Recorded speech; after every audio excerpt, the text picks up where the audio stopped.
वो आपकी सेवा करे। हे ठाकुर जी, नासिक में हमारा बढ़िया सा एक घर बनवा दो, हमारा घर बनवा दो। ऐसा मांगोगे तो सांसारिक उपभोग की बात हो जाएगी। ठाकुर जी से कहो, ठाकुर जी नासिक में बढ़िया सी कॉलोनी में एक आपकी सुंदर सी कुटिया बन जाए और उस कुटिया के एक कोने में मैं और मेरी पत्नी और बच्चे भी रहेंगे। घर आपका ही है, हम तो केवल वहां आपकी सेवा के भाव से निवास करेंगे। आप कहोगे व्यास जी की बात सुनकर के बढ़िया है, ठाकुर जी से कह देंगे घर बन जाएगा तो ठाकुर जी को कोने में बैठा देंगे, हम पूरे घर में राज करेंगे। नहीं, होता यही है, घरों में ठाकुर जी कोने में ही बैठे मिलते हैं। एक बात देखिए, मैं किसी के विरोध में नहीं हूं, पर ठाकुर जी थाट से विराजें, लगे कि हां उनका घर है, उनका स्थान है, उनका कक्ष है। महाराज जी, हमारे घर पे मंदिर अलग है और हमारे लाल जी का कक्ष अलग है। हमारे लाल जी ऊपर के मंजिल पर विराजते हैं, थाट से पूरा कक्ष है, उसमें जो जो ठाकुर जी की उपयोगिता, एक बगल का एक हॉल है वो भी ठाकुर जी का, वहां कोई किसी का प्रवेश नहीं है, बस ठाकुर जी विराजते हैं, दर्शनार्थी जाते हैं। किसी ने मुझसे बहुत कहा, बोले मंदिर, मैंने कि मंदिर में तो जिनसे मांगना होता है ऐसे ठाकुर जी बैठे रहते हैं।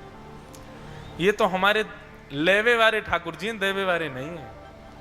और ये ठाकुर जी नहीं है, ये भैया भगवान नहीं है, मेरे लाला हैं। ये तो कमरा में विराजेंगे, अपने कमरा में सोएंगे, वहीं विराजेंगे। पूरा भवन उनका है, ऐसा लगना चाहिए आपके घर में आकर के। आप तो केवल वहां किराएदार हो, वहां रह रहे हो उनकी सेवा के लिए, ऐसा भाव है। इस प्रकार अगर कोई नया घर बनवा रहा हो, किसी के नए घर का निर्माण हो रहा हो, तो हमारी ये बात सुन लीजिएगा।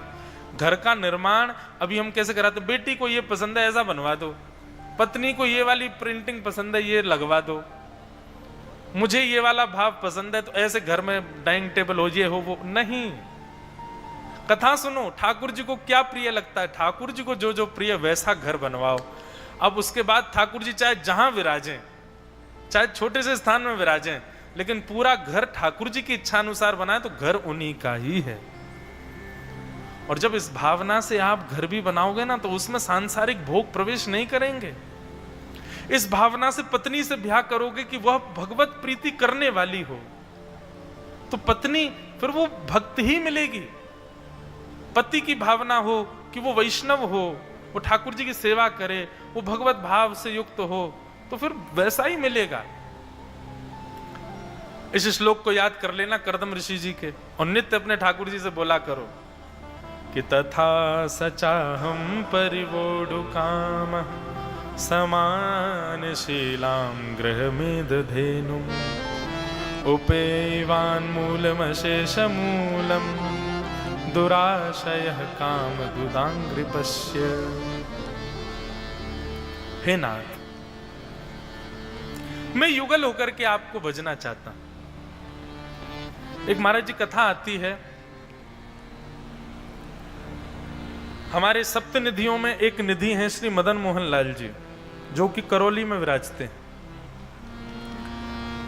तो श्री मदन मोहन जी के एक भक्त हुए काले खां, थे तो वो मुस्लिम, पर वही बात है, मेरो मन गिरधर छवि पे अटक्यो, सजल श्याम घन वर्ण लीन है, फिर चित अनत न भटक्यो।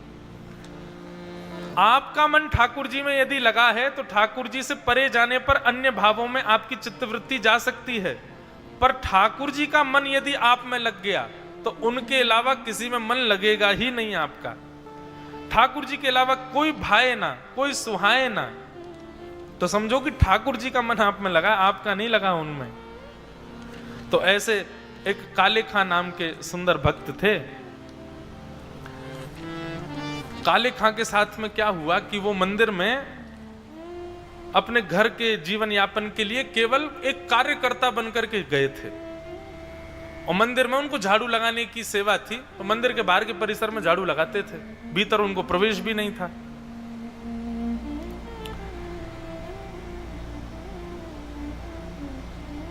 लेकिन वही बात है ना कि भाव को भाव अनख आलसहु नाम जपत मंगल दिश दशहु। कोई किसी भी भाव से मेरे पास आ जाए, अगर मुझे उसका भाव प्रिय लग गया तो मैं तो स्वीकार कर लेता हूं।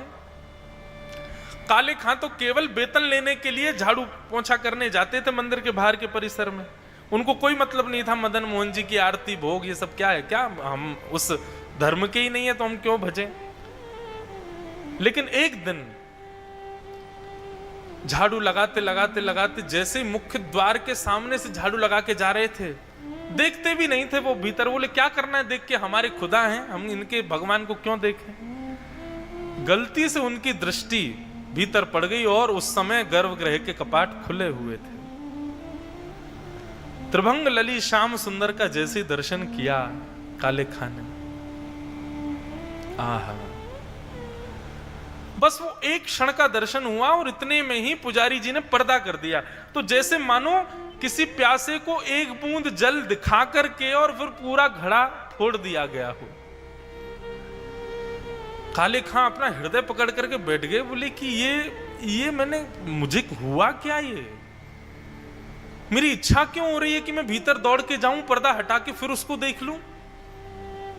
अरे भाई, जहन्नुम में जाना पड़ेगा, अपने खुदा को छोड़ करके किसी और के खुदा को देख रहा है। बार बार कान पकड़ने लगे, बार बार अपने चित्त को पकड़ करके और शांत होने लगे। लेकिन यहां काले खां ने नहीं देखा है, ठाकुर जी ने देख लिया काले खां को, और जिस पर उनकी दृष्टि पड़ गई हो फिर वो कहां जा सकता है। अब तो काले खां की स्थिति ये हो गई कि दिन रात रैन उसके चित्त में केवल वो मोहिनी मूरत, सांवली सूरत, कैसे पैर करके खड़े, कभी कभी तो स्वयं अपने पैरों को त्रिभंगी बनाने का प्रयास करता। बोले ऐसे खड़ा था, ऐसे उसके हाथ थे, ऐसे सिर झुका रखा था, ऐसे खड़े होके सुंदर कौन लगता है, वो मुझे सुंदर क्यों लगा।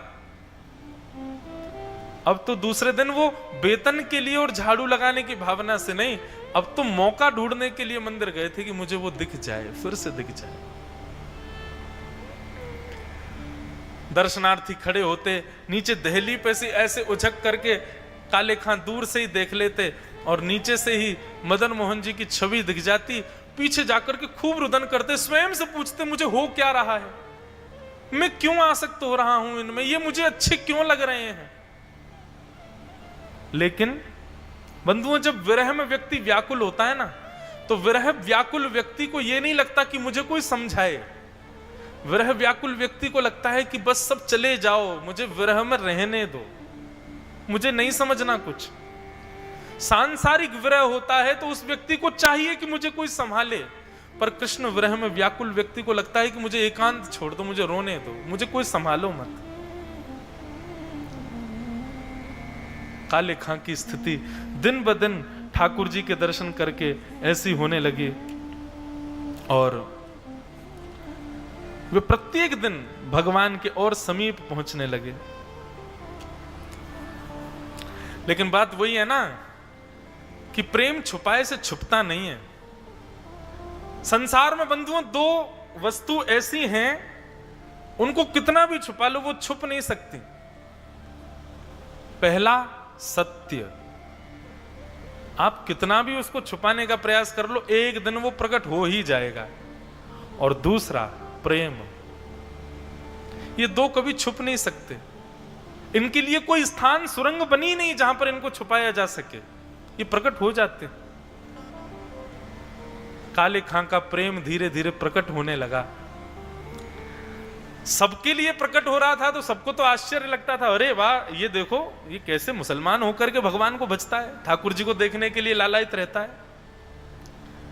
लेकिन उनकी पत्नी और परिवार के लोगों को यह बहुत पीड़ादायी लगने लगा।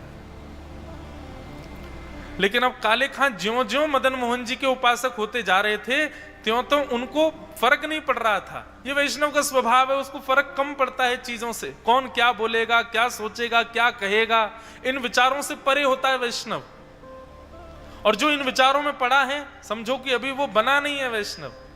उसको ये स्थिति है, कौन क्या बोलेगा, लोग क्या कहेंगे।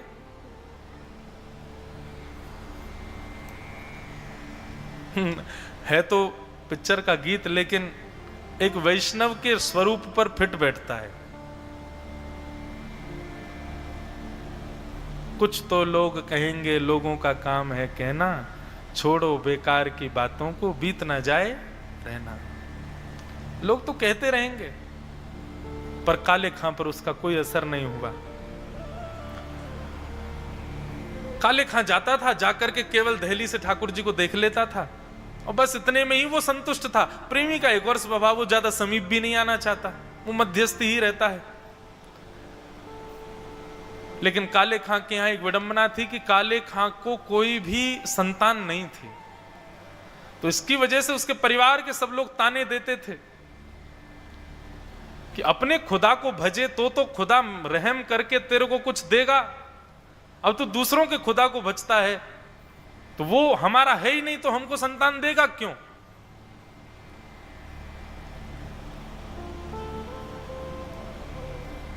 वो हमारा है ही नहीं। काले खां को ये बात चुभ गई। उनको ये नहीं चुभ रहा था कि मुझे संतान नहीं है, पर सबकी ये बात चुभती थी कि वो हमारे नहीं है, हम पराये हैं, हम दूसरे हैं, हमारे ठाकुर दूसरे हैं, वो हमारे हो नहीं सकते कभी। उनको ये बात ज्यादा पीड़ा देने लगी। काले खां मदन मोहन जी के सामने हमेशा केवल दर्शन की अभिलाषा से जाते थे, पर आज पहली बार मांगने गए। मैं इसी विषय को कहना चाह रहा था कि भगवान से कुछ मांगो तो इस भावना से मांगो। काले खां गए और मदन मोहन जी से जाकर के प्रार्थना करने लगे, हे लाल जी, पता नहीं मेरे अंदर आपसे क्यों प्रेम हो, मुझे तो प्रेम है ही नहीं आपसे, आपको है मुझसे, पर यदि आप वास्तव में मुझसे प्रेम करते हो और मुझे नित्य अपना दर्शन देना चाहते हो तो भगवान इस संसार के प्रपंच से मुक्त करने के लिए एक संतान मुझको दे दीजिए। मैं फिर कह रहा हूं, ये संतान मुझे वंश वृद्धि के लिए या मेरा आगे चल करके बड़े सब संसार परिवार, इसके लिए मुझे संतान नहीं चाहिए। मुझे संतान इसलिए चाहिए ताकि मैं अपने परिवार के लोगों का मुख बंद कर सकूं कि आप मेरे हो और आपने मुझे संतान दी है। मैं पराया नहीं हूं आपके लिए, मैं आपका ही हूं, आप मुझे दे सकते हो, इसलिए प्रभु मुझे संतान दे दो। इतने निष्काम भाव से और इतने प्रेम भाव से काले खां ने मांगा कि अगले दिन ही उनकी पत्नी को खबर आई कि वो अब गर्भाधान हो चुका है। और काले खां के जितने भी रिश्तेदार, परिवार के नातेदार आदि आदि सब थे, सबका मुंह बंद हो गया। काले खां सबको कहते, आप कहो, तुम तो कहते थे कि वो तो कुछ देगा नहीं, वो तो किसी और का ठाकुर है, वो तो हिंदुओं का ठाकुर है, वो तो मुझे देगा नहीं, देखो उसी ने ही दिया है। काले खां बड़े प्रसन्न, बोले कि अब कोई बोलने वाला नहीं है, हे मदन मोहन लाल जी, बस इतना ही मांगना था, अब कुछ मत देना। अब ये बालक जन्म ले ले, कुछ करे नहीं करे, मुझे कोई मतलब नहीं है। मैं तो बस अब मैं इस बात से प्रसन्न हूं कि आपके पास आने में कोई रोक टोक नहीं है मेरे लिए। बालक का जन्म हो गया और धीरे धीरे वह बालक 8 वर्ष का हो गया। सब कुछ ठीक चल रहा था इतने वर्षों से। मदन मोहन जी तो अब अनन्य रसिकों की गिनती में आने लगे, लेकिन मंदिर में अभी भी प्रवेश नहीं करते, बाहर ही से ही दर्शन करते हैं।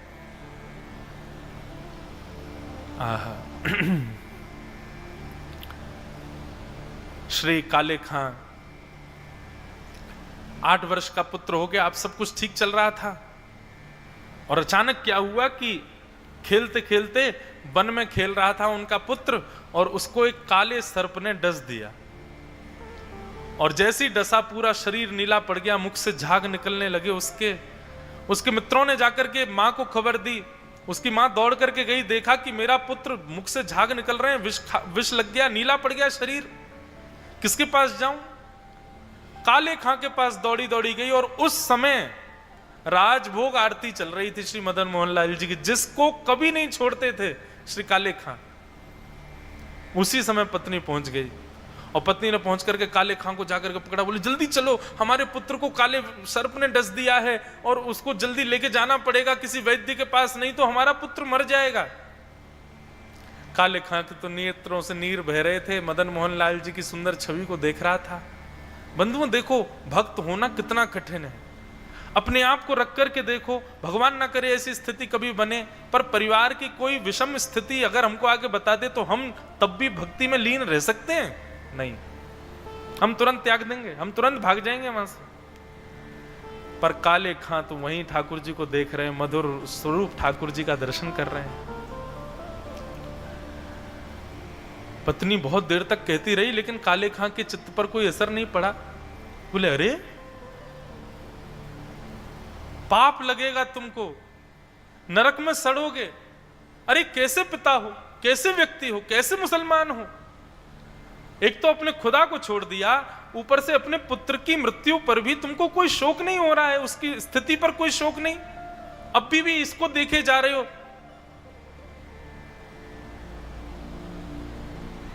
मदन मोहन लाल जी के रूप को देख रहे थे श्री काले खां, और मनी मन मदन मोहन जी से कह रहे थे, मिल गया चैन आपको?